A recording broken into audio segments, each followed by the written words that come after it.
Good evening, everybody. It's I, Nick, Pennsylvania, and I'm here as ever with my friend Brendan Bond. Good evening, Brendan. Good evening, Nick.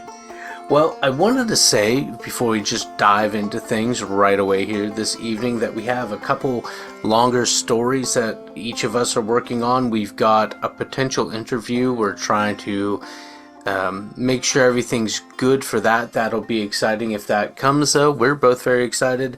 And very happy to hear we did last time we were together before the holiday weekend, before I went out and did a festival thing, and I know you had a bunch of stuff going on too. We did kind of a shorter episode, a half hour, almost to the dot, and got a lot of really positive feedback from that. So thank you to everybody who replied, who gave us kind of a note. One person said it was exactly as long as their commute. Which, really? That's cool. That says something. I like that. Yeah. It says that a half hour is how long their commute is, give or take. Right. But I think it's interesting because like they talk in podcasting about those what they call driveway moments, where you get home and then you want to hear what like the ending or conclusion of like a story or something is when you're listening. And I understand why promoters and people like that are interested with that. But if we can be a little more convenient here sometimes, that's great. I love it. Right. Convenience is a selling point. So one is because we're working on these other things right now, and just to have a little lighter evening for us, and also to kind of establish this is something we do want to do moving forward more often. So if you have these questions, throw them our way. We really appreciate you can email us, and Bond will have the email and everything at the end of this discussion. But in the spirit of curtness, we're going to, again, jump right into it. So I have a question here. I have not run this past you. Is that correct, sir? That is correct. He speaks the truth. So the question that we have is, have you ever been to a psychic? What was your experience like? Do you believe in them? So because I have knowledge of the question, I kind of want to get your initial reaction. So, have you been? What did you think of it? Do you believe in it? So, I have not been to a proper psychic as far as going to either Lilydale or just any of the kind of smaller places you have. I think a lot of cities and towns have like, kind of like resident people who identify as psychics that are, providing that service and everything. There is that one blue building by the Goodwill. Right. It's been there forever. In your town. Yeah. It's been there since, I think it's been there since, I know it's been there since I've been driving. Right. Yeah. It's been there quite some time. And like, it's kept up.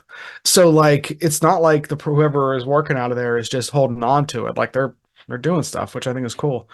But so yeah, just to be clear, I've never actually been to a psychic as the question stated. But I have a lot of friends who have gone to psychics. I think my initial response to that question, whenever someone says like, do I believe, because that was how it was stated, like, do you believe in psychics? Like I absolutely believe that there are people out there that have like insights, gifts, abilities, connections, however you want to call it, that run the gamut from really, I don't want to say spooky, but like shockingly on point, we'll say, to people who, are as sensitive as a doornail and everything in between. So again, I'm not sure how much belief really plays into it as far as stamping that as like a thing that is real or is not. But I do believe that there are people who go to these other folks who have really great experiences, and there is absolutely, I think, there can be really positive experiences for people. I have quite a few family and friends, some of which might be listening, that have gone to psychics. When we say gone to a psychic, I assume we're saying someone who is like charging for a service. It wasn't specified, Yeah. but I think we could read into That's it yeah. that way. Yeah, that's I'm going to say that there is at least some kind of a monetary exchange which separates it from people who have like quote unquote psychic abilities or people who have mediumship abilities, things like that. Because I think there probably is a distinction there both culturally and spiritually in some way. I'm not the expert on that, but I know a lot of people that have had really good experiences, and I believe that that can have value. And so I believe in the experiences being good. That's my that's my initial response. And I have lots of thoughts about how that can possibly work and the goods and bads around it though.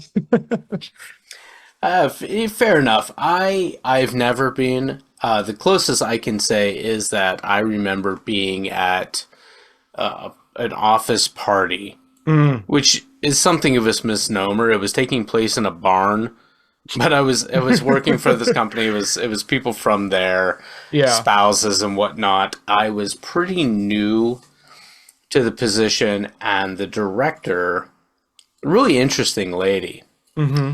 had lived in Brazil as an exchange student for a while, and had a lot of things based on that. And she said she had learned how to read palms. Oh, interesting. Okay. Yeah, Just like okay. As like a right. So I pastime had almost. Yeah. I had my palm read. I Now didn't how read much yeah, into it. yeah, but like how like what was that experience like? Do you remember if it was because yeah, I guess like palm reading is a type of like you know, Sure. like again, it's like almost like telling the future in that sense, I guess. Right. So there's a little bit of a Well, they divination say they element, can tell, like, if you're gonna live a long life or whatnot. stuff like that. Yeah, how was the experience? It was fun because I was It's getting to fun. know my boss essentially, and I didn't read anything into it. I don't even remember what she said, Hmm. but I don't take any stock into it at Right. all. At all. I am not. I don't buy it. I think a lot of people maybe believe in it themselves Hmm. or justify it by saying that they're giving people that good experience. Hmm. I think who was those cats that were saying they could talk to dead people and they got shows, or Oh, other outright charlatans like Sylvia right. Brown. Right. Yeah. I like because that absolutely is like an element that needs to be addressed when talking about this stuff is the idea of charlatans and people taking advantage of Yeah, people and like cold reading and stuff like that. it's such an Um, ugly thing for me. it really is. It's really gross. Yeah, Because in a lot of those cases, you're taking advantage of people who are either in, like either in the midst of grief, right. trying to heal, stuff like that. And now, and like that being said, when I'm talking about like my friends that have gone to these people and everything, I don't think any of them have gone to these folks in vulnerable states or anything like that. Sure. Like, um, what's more inquisitive, I think. So you mentioned the palm reading and that like Right. the first thing you said was like, oh, like you enjoyed it because it was like an experience you had with people you were trying to like get to know and everything. Yeah. And so like what that almost turns into is it almost turns into just like you're almost inducing some sort of like a shamanic or like ritual element that is like kind of ad hoc. It's just like, hey, no, seriously, but it's just like, hey, do you want to have a spiritual experience? And it's like, yeah, let's go ahead and do If that, I'm you at a know? party and someone's like, "Do you want to have a spiritual experience?" I would say, no thanks. I really don't. I don't do drugs. Yeah. That Well, would be how I would interpret that. And right, I mean, right. you're digging real deep Oh, for me. yeah. Oh no, I got the shovel. I Yeah. mean, I definitely just saw it as, A fun this little is a fun thing. experience. It was a goof. It was a Right. little parlor thing. I saw it. Hey, I'm Hmm. chatting with this person. That's a good thing. I'm not taking anything seriously. I don't Right. think they were either. I don't fault anybody that's going to go to a psychic just as a lark, Right. or just Right. just they're curious. Just because they're curious or just, and two, like I don't want to lump like psychics in with like other forms of like certified therapy or anything. But Yes, I please think, don't. yeah, we're not doing that. But I think that that if someone can come away from an experience feeling better, I think we've talked about this before. Like if someone comes away better and everything, not that like the realness, quote unquote realness of something is inconsequential, but if the person goes to a psychic and pays, I have no idea how much that even costs, As pays much as the market yeah, will right. handle. Yeah, the pays whatever amount and they feel like they're getting that much that value back as far as like feeling better about their themselves, their situation, their outlook, their general mood, then like it's not a bad I don't think it's a bad thing. No. I think if you're going and spending all of your money trying to like talk to a dead relative or trying to get lottery numbers or whatever, like that's clearly not healthy, but Well, and I look at it like bowling. You go in there, have a good mhm, time, you blow right. some money, whatever. Yeah. My mom definitely believes in him, and I remember, or Hmm. at least she did. I don't know what her stance is now, Right. but I remember being a kid and her telling me Hmm. two stories. One, my mom grew up in Japan Hmm. predominantly, and she told me about there was an old woman who would read tea leaves, that the woman Right. scared her. I don't Uh-huh. remember many story about that one, but I remember she was at a fair or something one time, and there was a woman in a booth. And according Ooh. to my mom, this is before she was married. This is before I was born and my sister was Yeah. born. And according to my mom, that's a caveat right out of the Yeah. gate. Yeah. The woman described both of us, described a bunch of people she would meet, and then my mom ran out of the booth. I don't know if she paid beforehand or Right. not, or if it was like a ticket system. Yeah. Yeah. But here's one of the reasons I really don't buy it. Hmm. Okay. Do you believe in infinity? Like as a mathematical equation, Yeah. I believe it's a placeholder in Okay. like the standard model, but There you go. Okay. yeah. Okay. Do you Yeah. believe in and again, I'm not a physicist. I'm not a Right. quantum We surely are mechanic. not. We are I'm not a surely quantum yeah. mechanic. Yeah. But it's my. Do you believe that we need I think it's the minimum is 11 dimensions in order. I I don't Okay. yeah, it's funny, like of all the things you think I'd be like a non-believer in, Right. this is one of those ones where I'm like, I think the dimensions probably make a ton of sense in like both the standard and like the theory of relativity and all that kind of stuff. Right. Like I think that the math probably works out, but I don't think that means there are like 11 places that Well, like think, it's not that there are 11 yeah. places. It's once you get to a certain number of dimensions, they kind of converge into one point again and break off from there. Right. I'm sure like So time, it's not how we think, here's how we're visualizing it. right. Yeah. So I had a really Hmm. influential. I went to a lecture just again on a this was my psychic, larking. Right, I right. went I went down to Duquesne once years ago. I think I was still in high school, and I went to see a professor from Columbia give a lecture about string theory. Hmm. And in the years since, I've had some of my somewhat learned friends, people with like some real education behind them, kind of dismiss string theory, not out of hand, but more because of the contrarian stance that it seems to have been the predominant theory that Hmm.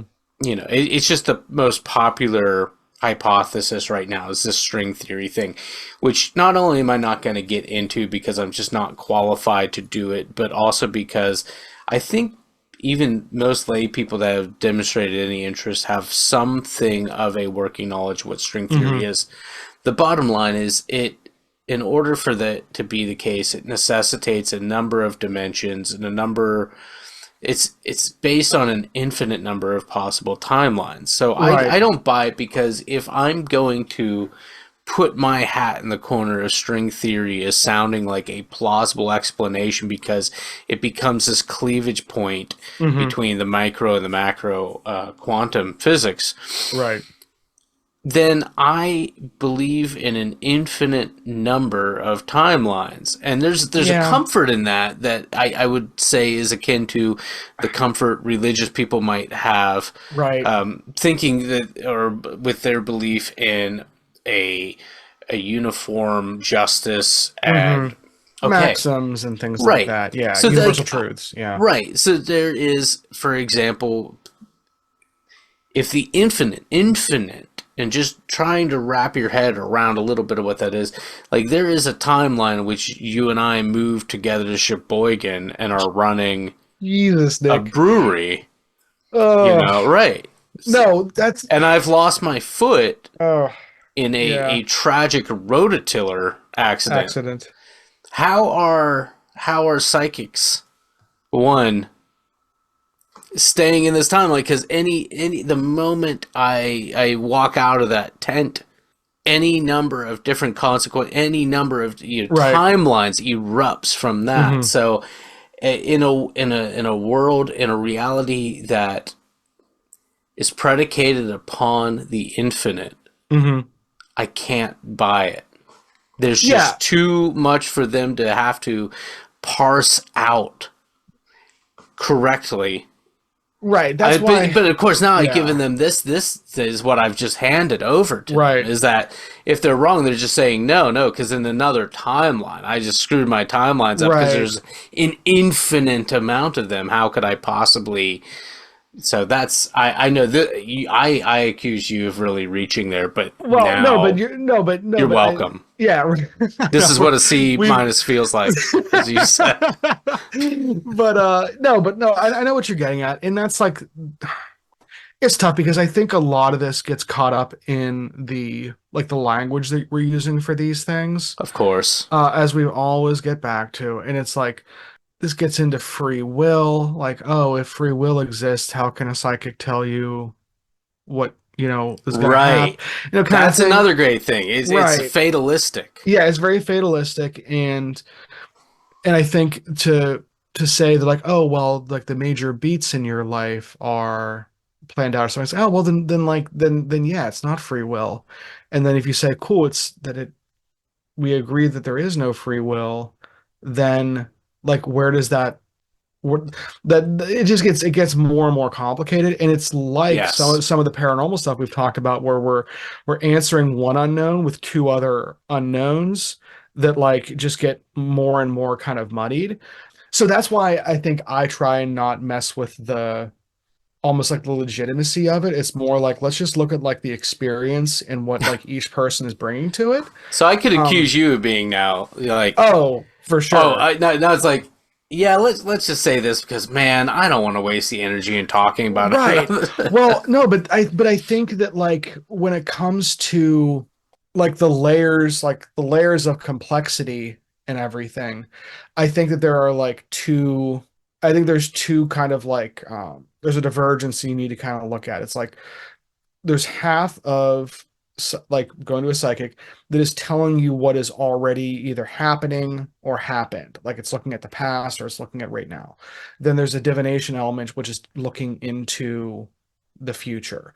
I think that that predication is based on getting caught up in this language because it's assuming that again the past and the future are working the way that we expect them to work versus just an ever-present now that's happening.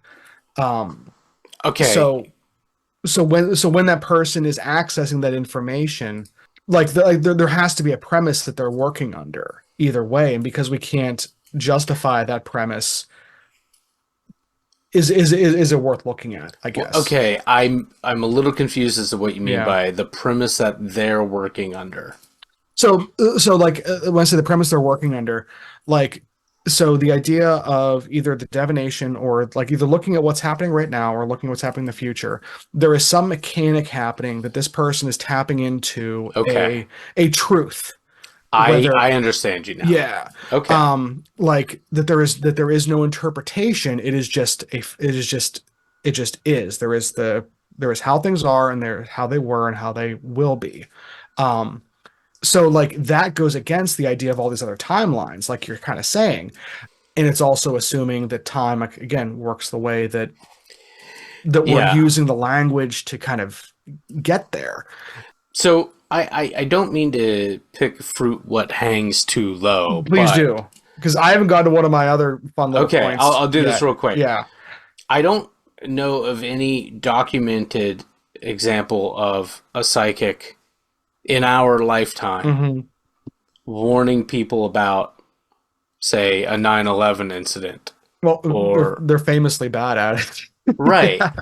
So if they can't get that, why should I have confidence in Right. that they're telling me something about something in my far off future? But go on to your point. Right. Well, the the like the two things I have to say to that real quick.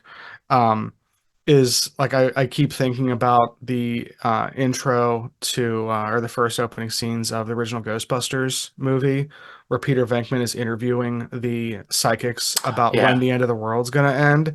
And it's like, boy, is You've that never fun. worked in the private sector. They Yeah, expect yeah. results. It's just like and I but again, I think that is like again that interpretation of what a psychic is doing and everything is wrapped up in just the predictability and not so much the experience people can have back and forth, which I think does have value, even if they can't predict the correct date of the end of the world. It's funny that you said Sheboygan earlier. I had a synchronicity.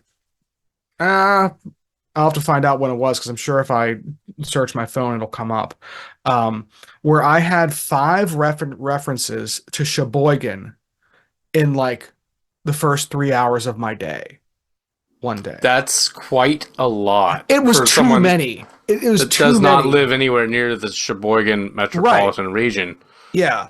So like now, a little bit of Bader Meinhof. Now, anytime I hear someone say the word Sheboygan, it like sets off that alarm bell. It's like, oh, is it another synchronicity about to happen? It is my So go-to like funny town name, you it's know. one of the better. I just imagine some really obnoxious like YouTuber being like, Right. "Hey, it's Sheboygan and Sheboygan." Like that's all I hear. You're probably right.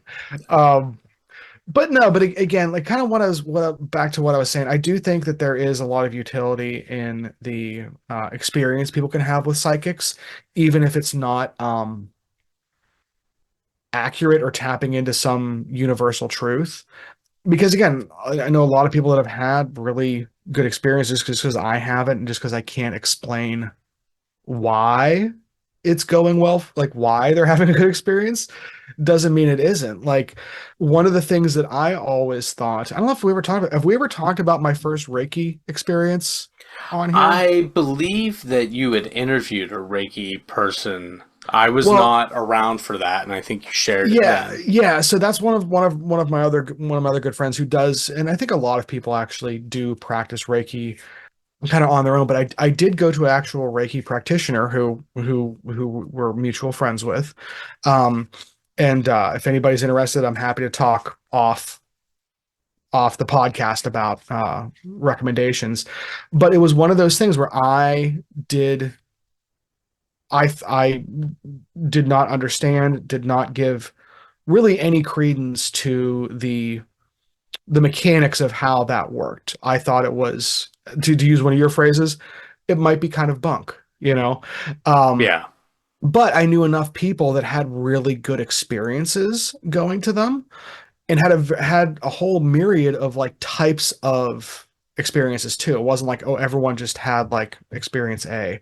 Um, so finally I was like, you know what? I'm gonna go ahead and give this a shot. Let's see what happens. I went and it freaked the heck out of me. It was a great experience. I felt wonderful afterwards, but the physical effects at the time were honestly really shocking. As someone who likes to be very I like to pretend I'm being at least even-minded about things. Um, it was one of those things where like while stuff was happening, I was like, I literally can't believe this is happening, but it is. And so that kind of like, converted me to like, okay, well, not only is this a good experience for people, and not only do I feel good about it afterwards, but maybe it introduced me to the idea that like maybe I don't need to understand the mechanism of what's happening or need to question like the quote unquote validity of it to have a really good experience. And now, granted, that's very different from a psychic, but I think that premise going in could be could be similar. Because I bet we have listeners out there that didn't give psychics a whole lot of credence and then had a conversation with someone and afterwards was like, wow, that's creepy, in a good way. Well, there you go. So, Well, to conclude, to wrap things up neatly, have you been to a psychic? My response would be kind of. Do you believe in them? No. And there was a third part about that, but I don't recall what it is. But I'm a kinda and a no. I didn't know. And it sounds like you are a kinda and a kinda. Yeah, kinda and kinda. Yeah. I Maybe I've more never been accurately, a kinda and a maybe. yeah, I've never been to one, so I don't have the experience to speak of. And I think a way in the listener is asking, but I kind of do believe, and I certainly believe that people are having good experiences.